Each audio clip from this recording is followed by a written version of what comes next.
dare great things for Christ.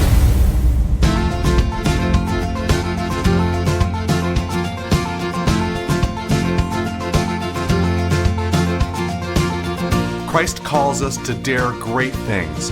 In the marketplace, as well as in the mission field, there has never been a time like the present for the spirit of the Catholic entrepreneur.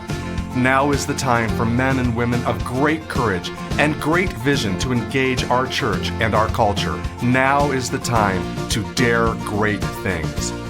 And here is your host as we dare great things, Father Nathan Cromley, the president and founder of the St. John Institute. To lead, we have to be able to bring talent forth. All great leaders have this in common, and Jesus Christ shows us this in a very special way. During the 3 years he was with his apostles, he not only consoled and healed them, but he also challenged them and trained them for a life of discipleship in the most challenging of circumstances. He trained his future leaders to lead by leading them into their own greatness, even when this was hard. Hey everybody, glad you're back again with me. I hope you're enjoying this little series we're doing on watching Jesus lead. I know I am, because in this particular class, I want us to focus in on Christ, not just as an example, although of course he is an example of our leadership, but also as something deeper, as a type of pattern that we live in. Okay, so one thing, if you look at an example of leadership, you can look at that from Martin Luther King, you can look at that in Abraham Lincoln, you can look at that in General Patton, you can look at that throughout history and see these examples of leaders from the outside. And Jesus Christ would be one of those. You could look at him from the outside, and a lot of Christian leadership seminars do just that. They kind of like describe how Jesus led and then, say we can do the same. And that's really interesting, and it's good. It's nothing bad about it, but we can do more, because as Christians, we don't just look at Jesus from the outside. Jesus is someone we live with. We draw his life into ours. And then he lives through us. Okay, so like the intimacy of this, it's much deeper than we act like Jesus acted. It's that Jesus acts through us. Okay, this is something that we really develop at the St. John Institute in a very profound way. This instrumental causality. That's what St. Thomas Aquinas calls it. And it's where I want us to put our effort, because it's all the difference. Here, we want you to learn to be a saint by leading. And to bring your leadership into holiness. And that begins on the outside by imitation, but the imitation cannot fully express what we're trying to do. What we're trying to do instead is actually let Jesus lead through us. And to do that, I need a union with him that's deeper than imitation. And so when we look at his examples in the gospel here of leadership, and I just want to pull out a few of them for this brief little course with you. I want you to do more than just look at how this is done as an example. I want you to instead be able to yield to him in your circumstances so that he can do the same through you. Okay. And when Jesus does it through us, both we do it, therefore, but he does it through us. So the effect is much more than anything that we do on our own. And this is important because this is what we're aiming at. Christians are not just people who walk around and act like Jesus. Christians are people who bring Jesus into the world, allow Jesus to act through them, to lead through them. All right. That's what a Christian leader does. Right, so to do that, let's go a little bit deeper. Let's look, for example, in the scripture today, at 3 points where Jesus brings greatness out of his apostles. He called them to follow him, not just so that he could save them and that they could, feel good about life, but he called them to follow them because he wanted them to learn how to be his ambassadors in the world, his instruments in the world. He was going to send them to accomplish his mission in the world. It's really amazing. That means that he literally wants to do his mission through the apostles. And so he commissions them to do that. Well, that means that he has to train them to do that. And being trained to be an instrument of God means that you have to expand the horizons of your heart and mind to come as close to the horizons of God's heart and mind as you possibly can. And that's no small thing. In fact, that requires a lot of audacity, a lot of thirst, a lot of hunger, a lot of holiness. And this is what Christ is doing. He's taking these simple people and he's asking them to grow, to expand, to challenge them. and in order that they can do even more. And here, of course, he's an example for you in your Christian leadership, be it in your family as parents, be it as a teacher, wherever you are in business. We need to bring the next generation to dare great things like we do, but to even dare them better and to dare them more, to dare more of them, to dare them deeper. We want our people to be better than us. I remember a soccer coach that I knew one time, and I was talking to him about his coaching philosophy, and he said, my job as a soccer coach is to make guys who will play better for their next coach.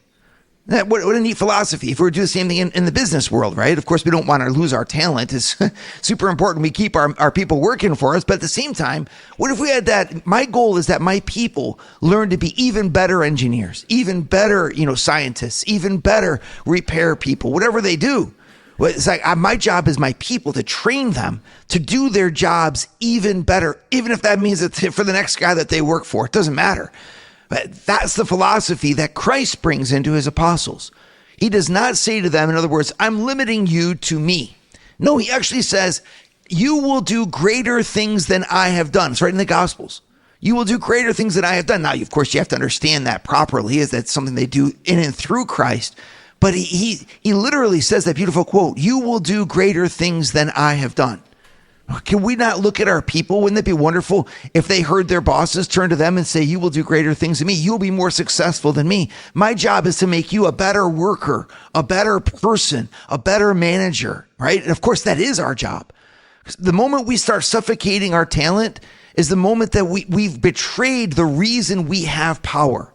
If God has given us power and authority, it's in order to serve this world by it. And serving the world means allowing the world to grow, starting with our own people that we influence.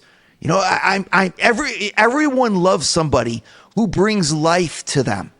Well, our job is to bring life to everybody who works for us, works with us, and who benefits from our services or the goods that we produce.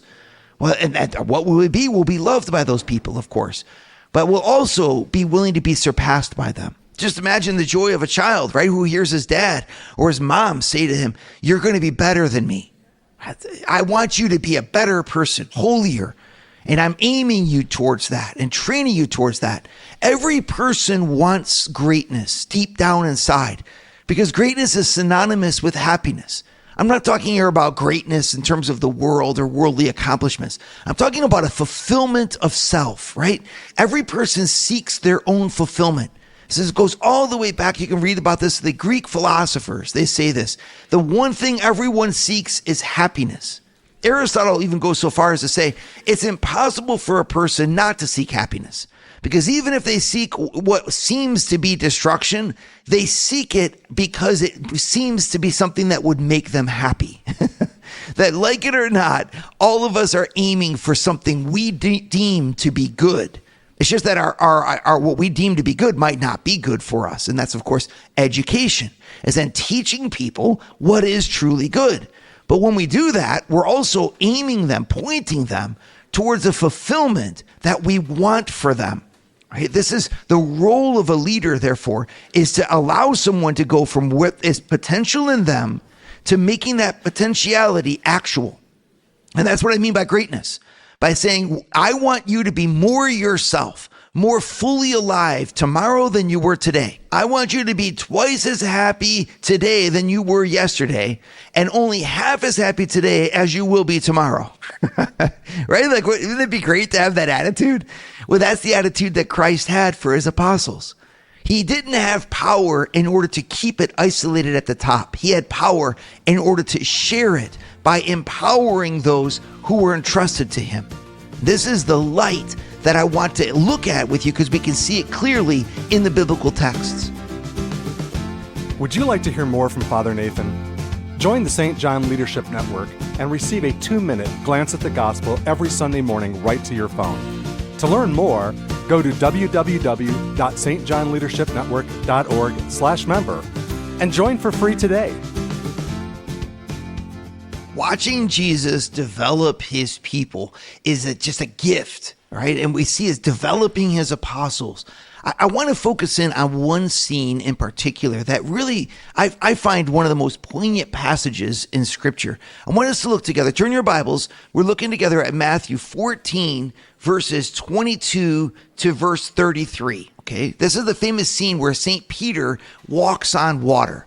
And a lot of us have opinions about this because we say, oh, we've seen this scene. We know about this scene. Basically we focus in on the fact that St. Peter walks on the waves until he sees the wind in the waves. And then he starts to sink and he calls out for help. And Jesus seems to chastise him, even though I don't think that you'd have to interpret it that way. But he says, oh, you of little faith, why did you doubt? Right. And then they get back into the boat together.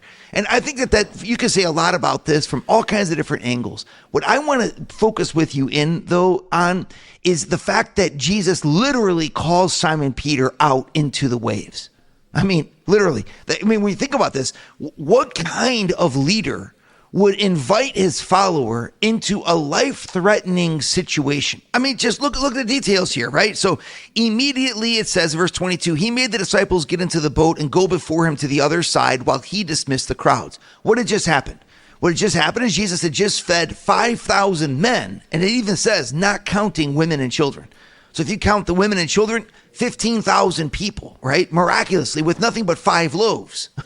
So he takes 5 loaves and he feeds 5,000 men. So 15,000 people in front of the apostles. So of course, the crowd must have been really quite astounded by this. And immediately he turns and dismisses the apostles. And he says, I'll take care of the crowds myself. And he puts them on a boat. And alone he went up by himself in the mountain to pray. And when evening came, he was there alone. But the boat by this time was a long way from the land, beaten by the waves, for the wind was against them. Now, that says a long way. Actually, in Greek, it says many stadia. Stadia was a measurement of distance in ancient Greece. And the stadia literally denotes 607 feet. So if he was many stadia away, you'd be about a half a mile from shore at a minimum.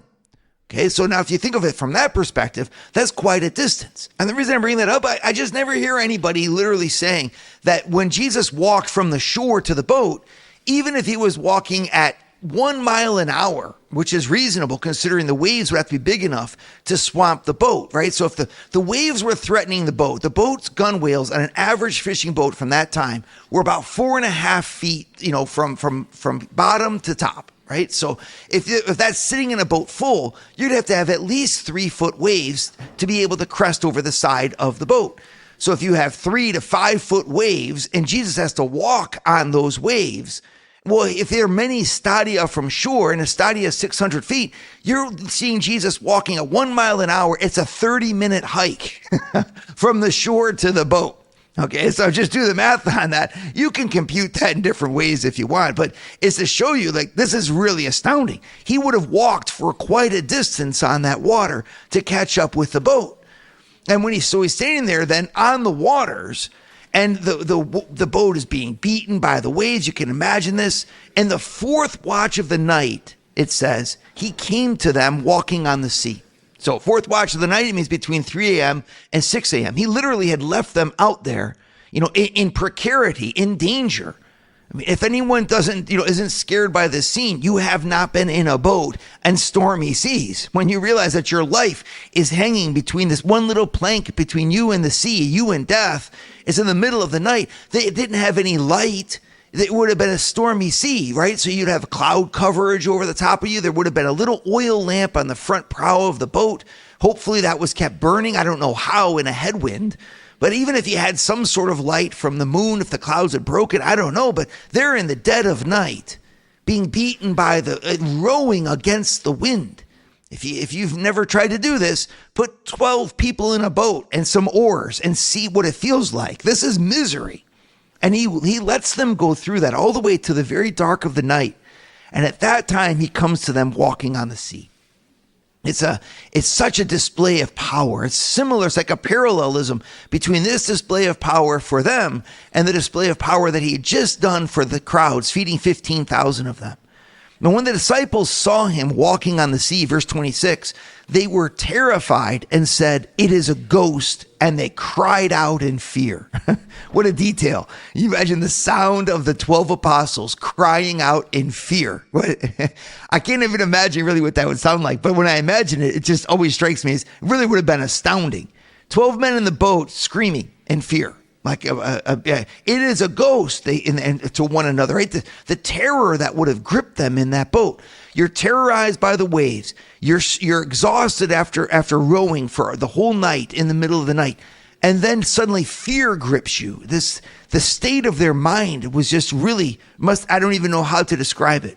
But immediately Jesus spoke to them, saying, "Take courage, it is I. Do not be afraid." It's amazing. So what happens? Jesus immediately says, "Take courage." Why? Because it is I.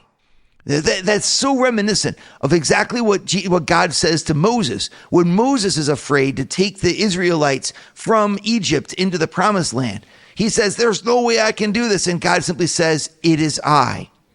It's the same thing that he says when the Virgin Mary says, "How will I conceive in my womb and bear a son when I do not know man?" And the angel says, "The power of the Most High will overshadow you."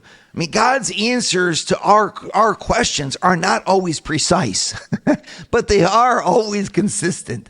I will be with you. I am with you. It is I. I am the answer. Trust me. Well, this is what's so amazing to this. At that point, verse 28, Simon Peter answered him, "Lord, if it is you, command me to come to you on the water."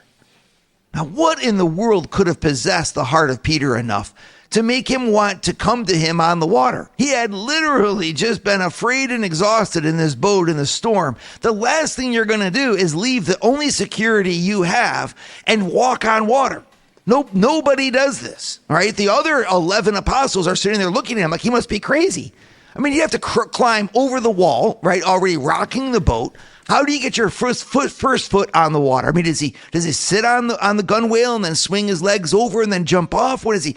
I mean, and the waves, of course, are pounding against them. You know, if they were in a headwind, the boat would be rocking, from front to back in a vertical kind of fashion, if you want to imagine it that way. And then he's got to get off onto the waves. Where does he get off? Into a trough or at the moment of a crest? And if he gets off at the crest, he's going to go down into a trough. I mean, how does this happen?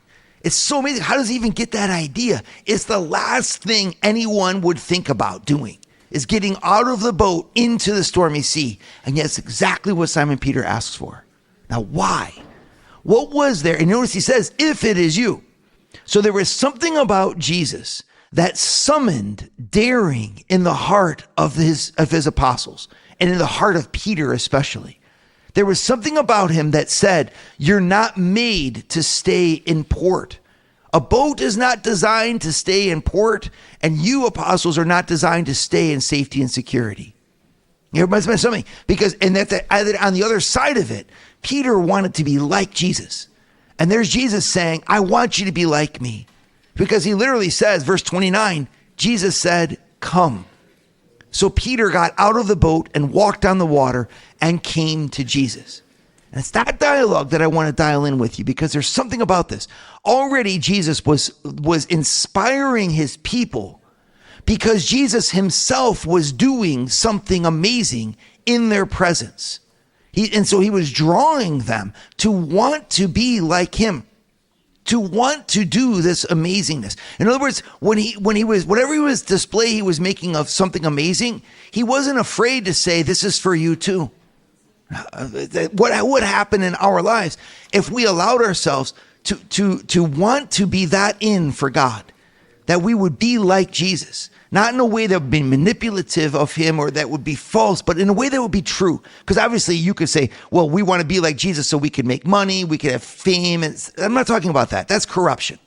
But I'm talking about to be like Jesus in the sense of saying, I want to serve God on this earth, and I want to put him as the number one thing in my life.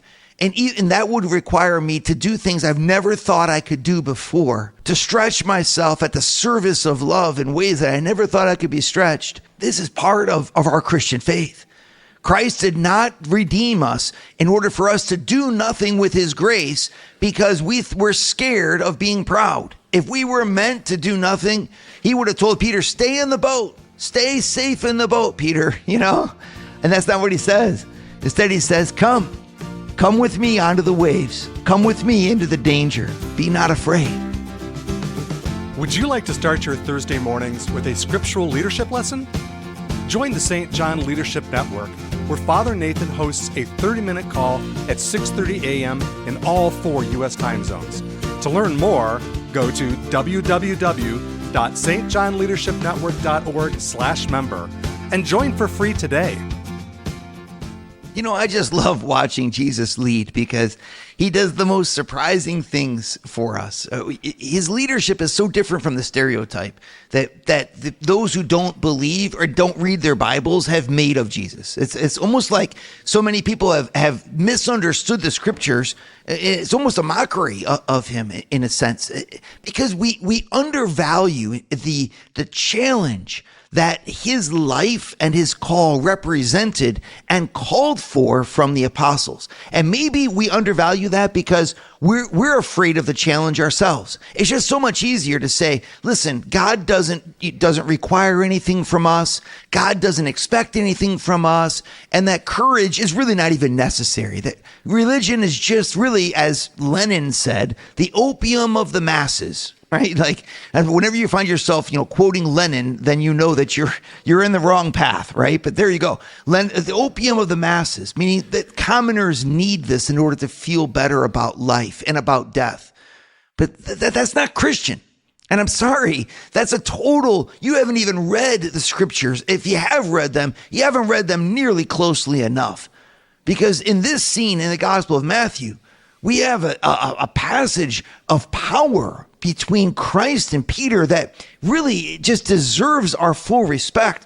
He literally asked St. Peter to leave the boat of security and the companionship of those who were clinging to security, the other 11 apostles, behind, and to walk into the face of death with no light, with no security, no life jacket, on a stormy sea, just because he was there.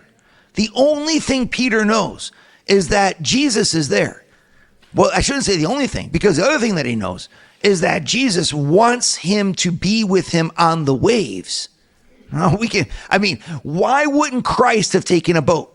It's almost like being a bad example here. I remember one time when I was on a hiking trip with someone who was very afraid of the hiking. The person said, Father Nathan, remember, prudence is cool.